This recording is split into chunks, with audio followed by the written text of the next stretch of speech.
জম্মু ও কাশ্মীরে আবার জঙ্গি নিশানায় নিরাপত্তা বাহিনীর গাড়ি। বৃহস্পতিবার বিকেলে জম্মুর পুঞ্চে ভারতীয় সেনার একটি ট্রাক লক্ষ্য করে স্বয়ংক্রিয় আগ্নেয়াস্ত্র থেকে এলোপাথারি গুলি চালায় জঙ্গিরা। এখনও পর্যন্ত সেনার তরফে হতাহতের সংখ্যা নিয়ে কিছু বলা হয়নি, তবে স্থানীয় সূত্রের খবর অন্তত 3 জওয়ান গুরুতর আহত হয়েছেন। সংবাদ সংস্থা পিটিআই সেনা সূত্র উদ্ধৃত করে জানিয়েছেন, ওই ট্রাকটিতে জওয়ানদের নিয়ে যাওয়া হচ্ছিল।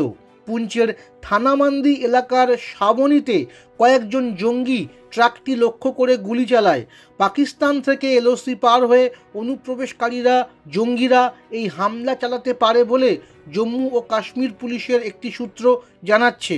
ঘটনার পরেও ওই এলাকায় সেনা, পুলিশ এবং রাষ্ট্রীয় রাইফেলসের বাহিনী বাড়ানো হয়েছে।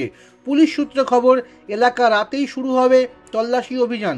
প্রসঙ্গত, বুধবার ভোর রাতে পুঞ্চেরি সুরানকোটে রাজ্য সশস্ত্র পুলিশ বাহিনীর শিবিরে বিস্ফোরণ ঘটিয়েছিল জঙ্গিরা।